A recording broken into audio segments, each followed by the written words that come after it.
Hello friends, welcome to maths classic classes. आज है 16 फरवरी और आज हम लोग 16 फरवरी से बनने वाले जितने भी इंपॉर्टेंट करंट अफेयर हैं उनके बारे में डिस्कस करेंगे। तो फ्रेंड्स, आज का वीडियो स्टार्ट करने पहले हम लोग एक मोटिवेशनल लाइन देखेंगे। मोटिवेशनल लाइन ये है कि जब लोग आपसे खफा होने लग जाएं तो आप समझ लेना कि आप सही राह पर हैं। तो फ्रेंड्स, बिना देरी किए हम लोग देखते हैं आज का पहला प्रश्न। पहला प्रश्न पूछा जा रहा है कि हाल ही में भारत और किस देश ने वीज़ा छूट पर समझौता किया है। ऑप्शन नंबर ए है अमेरिका, बी है फिजी, सी है जापान एंड डी है चीन। तो फ्रेंड्स, इस क्वेश्चन का राइट आंसर है ऑप्शन नंबर बी, फिजी। कहने का मतलब ये है कि भारत और फिजी ने राजनयिक और आधिकारिक पासपोर्ट धारकों के लिए वीज़ा छूट पर एक समझौता किया है। और सबसे महत्वपूर्ण बात यह है कि इस समझौते के तहत राजनयिक आधिकारिक पासपोर्ट धारक 90 दिनों से अधिक की अवधि के लिए वीज़ा के बिना एक दूसरे के क्षेत्र में प्रवेश करने, पारगमन और रहने में सक्षम होंगे। अगला प्रश्न देखते हैं। अगला प्रश्न है कि किस देश ने पूंजीगत खरीद बजट का 75% हिस्सा घरेलू उद्योग के लिए निर्धारित किया है। ऑप्शन नंबर ए है भारत, बी है अमेरिका, सी है चीन एंड डी है न्यूजीलैंड। तो फ्रेंड्स, इस क्वेश्चन का राइट आंसर है ऑप्शन नंबर ए, भारत। कहने का मतलब ये है कि रक्षा मंत्री राजनाथ सिंह ने घोषणा की कि 2023 से 24 में भारत के रक्षा पूंजी खरीद बजट का रिकॉर्ड 75% हिस्सा घरेलू उद्योग के लिए निर्धारित किया गया है। और सबसे महत्वपूर्ण बात यह है कि 2023 से 24 में रक्षा मंत्रालय को कुल 5.94 लाख करोड़ रुपए का बजट आवंटित किया गया है, जो कुल बजट का 13.18% है। अगला प्रश्न देखते हैं। अगला प्रश्न है कि न्यायमूर्ति सोनिया गोकानी को कहाँ के उच्च न्यायालय के मुख्य न्यायाधीश बनाई गई हैं। ऑप्शन नंबर ए है गुजरात, बी है मुंबई, सी है इलाहाबाद एंड डी है लखनऊ। तो फ्रेंड्स, इस क्वेश्चन का राइट आंसर है ऑप्शन नंबर ए, गुजरात। और यहाँ पर आप लोग देख पा रहे हैं सोनिया गोकानी का इमेज। कहने का मतलब ये है कि न्यायमूर्ति सोनिया गोकानी ने 16 फरवरी 2023 को गुजरात उच्च न्यायालय के मुख्य न्यायाधीश के रूप में शपथ लिया है। बात करते हैं इनको शपथ किसने दिलाया है। तो फ्रेंड्स, उन्हें गुजरात के राज्यपाल आचार्य देवव्रत ने शपथ दिलाई है। और सबसे महत्वपूर्ण बात यह है कि वह गुजरात उच्च न्यायालय की प्रमुख बनने वाली पहली महिला बनी हैं। अगला प्रश्न देखते हैं। अगला प्रश्न है कि हाल ही में दादा साहब फाल्के की पुण्यतिथि किस दिन मनाई गई है। ऑप्शन नंबर ए है 14 फरवरी, बी है 15 फरवरी, सी है 16 फरवरी एंड डी है 17 फरवरी। तो फ्रेंड्स, इस क्वेश्चन का राइट आंसर है ऑप्शन नंबर सी, 16 फरवरी। और आप लोग यहाँ पर दादा साहब फाल्के का इमेज देख पा रहे हैं। कहने का मतलब ये है कि दादा साहब फाल्के के नाम से भी जाने जाने वाले ढूंढीराज गोविंद फाल्के को भारतीय सिनेमा का जनक माना जाता है। और इनकी पुण्यतिथि जो है हाल ही में 16 फरवरी को मनाई गई है।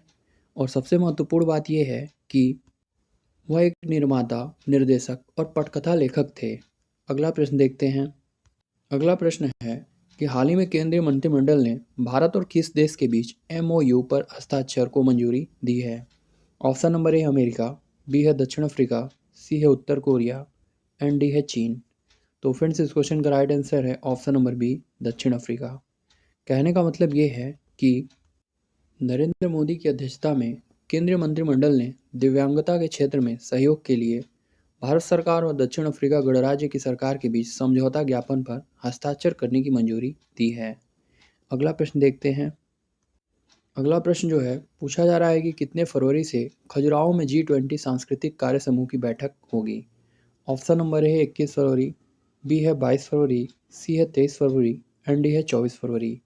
तो फ्रेंड्स, इस क्वेश्चन का राइट आंसर है ऑप्शन नंबर बी, 22 फरवरी।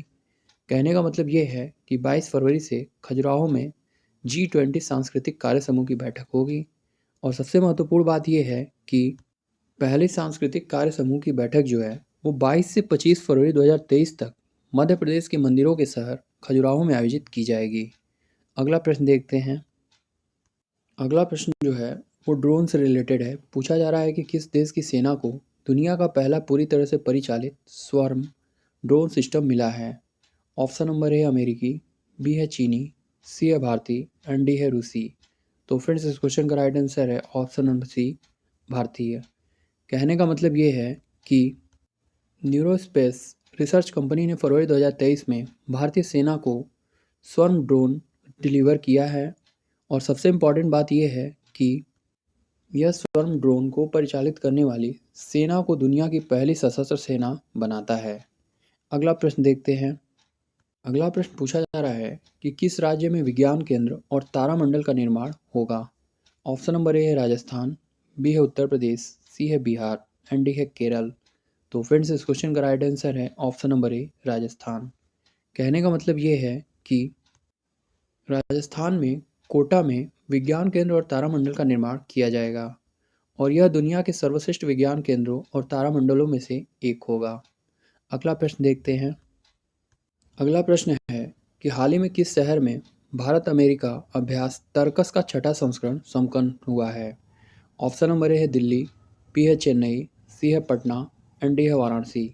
तो फ्रेंड्स, इस क्वेश्चन का राइट आंसर है ऑप्शन नंबर बी चेन्नई। कहने का मतलब ये है कि हाल ही में चेन्नई शहर में भारत अमेरिका अभ्यास तर्कस का छठा संस्करण संपन्न हुआ है। अगला प्रश्न देखते हैं। अगला प्रश्न है कि कितने फरवरी से विशाखापट्टनम में 2 दिवसीय ग्लोबल टेक समिट का शुरू होगा। क्वेश्चन फिर से रिपीट करते हैं।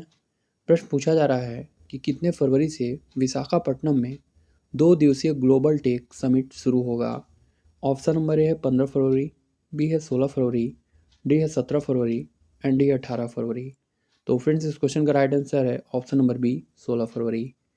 कहने का मतलब ये है कि 16 फरवरी से विशाखापट्टनम में 2 दिवसीय ग्लोबल टेक समिट शुरू होगा। फ्रेंड्स, अगर आप लोग को आज का वीडियो अच्छा लगा हो तो आप लोग इसे लाइक, शेयर एंड कमेंट जरूर कीजिए। आज के लिए इतना ही। Thank you very much.